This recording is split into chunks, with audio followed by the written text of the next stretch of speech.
A single higher order transit line is great, but what about two intersecting lines? Well, that's the beginning of a network. And a great transit network has the ability to really change how you can live in a city.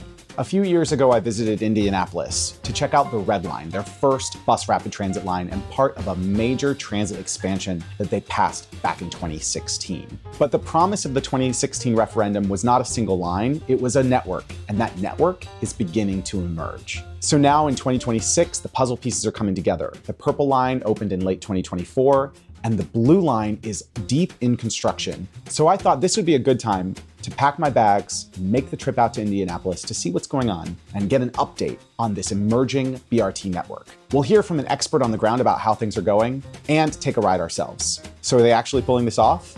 Is Indianapolis on its way to having the best BRT network in the Midwest? We're gonna go find out. Welcome to Heartland Urbanist. Let's dive in.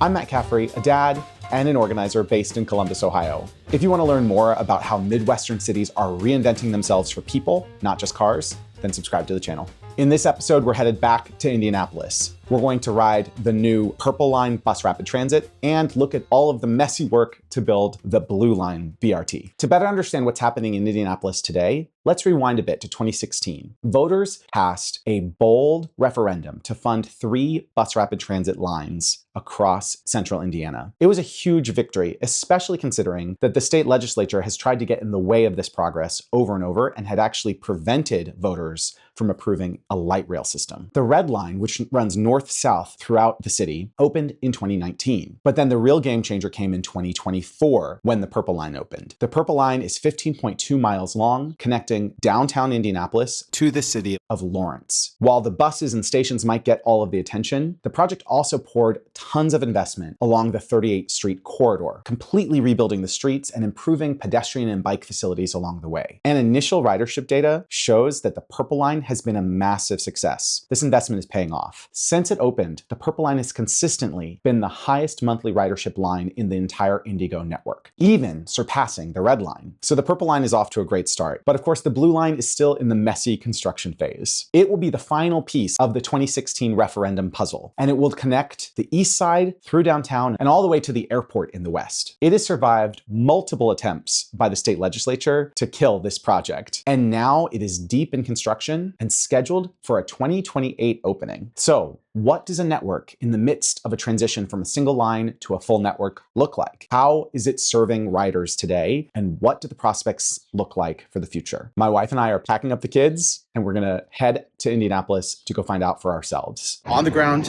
in Indianapolis, parked the car, it's charging. We don't plan to move it again until we head home. It's been a few years now since my last visit to Indianapolis, and I'm noticing the cultural trail looks like it's already been expanded. I'm excited to explore that over the next couple of days. There's a lot more people out and about today for whatever reason. It's Friday night, so maybe that's it. That wouldn't be the last time the cultural trail caught my attention. We kept seeing it. It has expanded in every direction and now spreads through and out of downtown in almost every direction, almost like a spider web. And they're still building more. This is a major win for folks who walk or bike in Indy. And paired with the BRT system's great bike integration with secure onboard bike parking on every BRT vehicle, this really makes way more of Indy accessible and comfortable to get around without a car, especially if you live in or near downtown. All right, crossing Capitol at Washington. We're at the State House. We're right where construction is happening to build the new Blue Line BRT platforms and where the original Red Line ran past the State House. I'm walking onto the Red Line platform now. It's also now a Purple Line platform because they co-line through downtown from the transit center until a little bit north of downtown. What I'm hoping to do right now is hop on either a red or purple line train up to where the lines diverge to get some footage. So we'll see. Let's see. I don't see when the next Purple Line is coming. Oh, 8 minutes. So we'll wait a few minutes. Right, just off the bus, and I've got to say, like, it may not be the smoothest ride. It isn't the smoothest ride, but gosh, this BRT system really is different. This is a really different transit system than what we have in Columbus and so many other cities across the country where you only have the traditional bus system. it is fast. I mean, we were passing many of the cars on the street.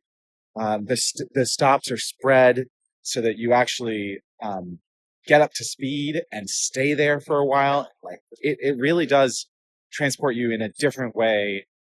It was relatively comfortable. I did experience some of the bumps that I experienced a few years ago. There are still some there. It's quiet compared to a normal bus. It's still on the loud street, so you still have some of the road noise, unfortunately. So, it's, do I wish it were a light rail? Obviously I do. But we know that in Indiana, that's not allowed. The state literally banned IndyGo from investing in light rail. So given what they can do, this is a really impressive system. And seeing how frequent it is, this is a Saturday. This bus is coming constantly. I got up to film and I had to, just in a few seconds to get some drone footage, I watched 2 other buses that I could have taken back come and leave. And I was like, oh, I'm going to have to wait for a while. And then another one came and I was like, oh, wow, right. When you have 2 different lines running on the same route, it really can increase the frequency meaningfully. So yeah, I'm pretty impressed.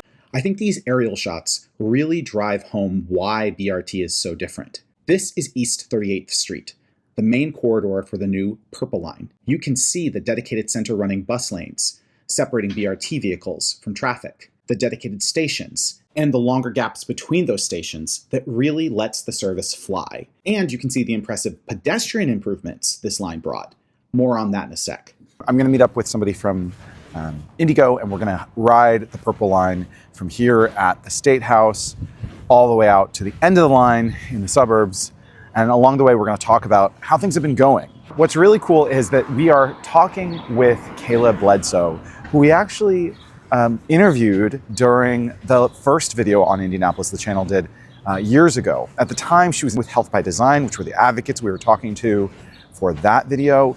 Now she's working for IndyGo. So we're going to get into it a little bit, talk to her about her own personal journey as an advocate, as a volunteer, and now as a staff member with IndyGo, helping make the future of the BRT system happen. So. My name is Kayla Bledsoe. I am currently the ridership experience and outreach manager at IndyGo. I started out in transit actually in 2016. It was my first year I was eligible to vote. It was also the year that the referendum to fund BRT or bus rapid transit was on the ballot in Indianapolis and Marion County. And I did like door knocking campaigns. I held and hosted phone canvassing, and I talked to voters all 12 hours on the day of the election about what the referendum was and to vote yes for transit. And then people did. In 2023, I sold my car. I'd been taking the bus a lot, and having a car was starting to have or be a financial burden. That was also when I joined the Transit Ambassador program with IndyGo. And in 2024, a position opened called the Outreach Specialist to join IndyGo and ultimately to manage the Transit Ambassador program.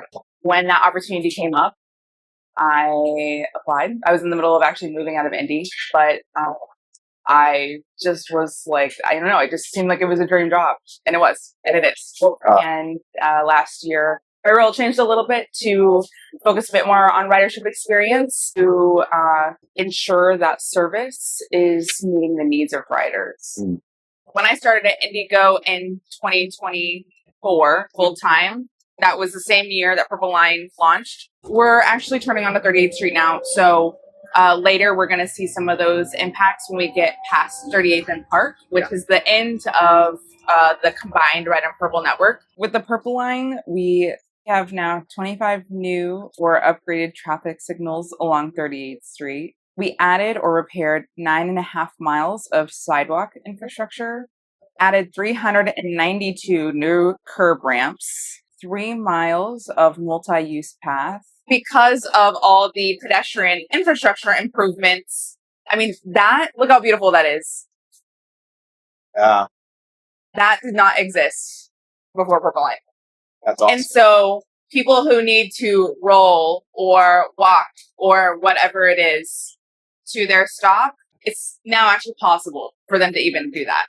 The pathway, the sidewalks are so separated from the road. I feel really safe being able to get to and from places along 38th Street in a way that people didn't feel before. When you have higher frequency, you create more opportunities for spontaneity and you increase ridership that way too. And so, yeah, I just see a lot more people walking around and along East 38th Street. Last night, I was going to an arts like storytelling slam in Lawrence, Indiana. That's actually the last stop, or closest to the last stop for the Purple Line that we're on right now. And me and someone who were on the bus for most of our ride, I mean, we're talking like a 45-minute ride. And we were waiting at the stopwalk together. So the lights just kind of take forever, and we were waiting for a while together. And then we're both walking in the same direction for another block. And then we're finally like, okay, what are you going to? And we were both going to the same show. I sat next to them for a little bit part of the show, and got to talk with them at the end. And I'm sure I'm going to see them around. That would not have been possible without the Purple Line. So that partnership between those two cities is really crucial to getting people to not only where they need to go, but where they want to be. There's like no way to metricize those connections that people are making along the way. Ride a Purple Line, run along the same route between the transit center downtown through 38th and Park, which is, that covers a lot of neighborhoods. So if you're just getting to and from the grocery store and work and your neighbor's house or your friend's house, and they're along this big stretch of the city, then you can take any bus that you want. Yeah. And so they come fast. Yeah. People are loving it. And I think that it's been a really good experience for new riders because it's easy to navigate, it's easy to understand, and it's coming as quickly as they expect it to. We have some upcoming service change improvements. 3 different lines are increasing in frequency. Thank you. Appreciate it. Thanks for riding Indigo. Here's Blue Line construction right there. They're building a station right next to the existing Red Line and Purple Line station. We just got off the bus on Washington Street at the zoo. And right there behind me, you'll see there's the construction for the new BRT stop. You can see right now some of the construction going on the street. And again, like there is the new BRT station. You can see it sort of over my shoulder there. And it looks like it's going to be pretty nice. I loved my conversation with Kayla. From her story of making personal connections on the bus, to the increased pedestrian activity on the 38th Street corridor, to service expansion plans she described. And I loved other things I saw in Indy, from buses on the shared core of the lines that come so often you don't need to check a schedule, to the Blue Line construction that promises to massively expand the network, to the incredible cultural trail that seems to be expanding in every direction. I left Indy feeling fired up about the future of IndyGo and of a more livable and less car-dependent Indianapolis. I plan to visit again after the Blue Line opens, when the full network is finally in place. And it made me more hopeful about other Midwestern cities too. I'm pretty excited about what similar systems in Columbus and other places in the Midwest could look like over the next 5-10 years as cities across the Midwest begin to build this out. If you want to be part of making progress in your corner of the Midwest, please join your local transit advocacy organization. They're really driving this change. And who knows, maybe it will change your life as much as it did Kayla's. What do you think? Anyone planning to visit Indy or even move there? If you're in Indy, where does the city still fall short? Let me know in the comments. And if you enjoyed this visit to see Indianapolis's urbanist progress, please share it with the Midwestern urbanists in your life. Heartland Urbanist is also available ad-free on urbanists.video, a great open source community. Go check it out. Thanks for watching, and see you next time.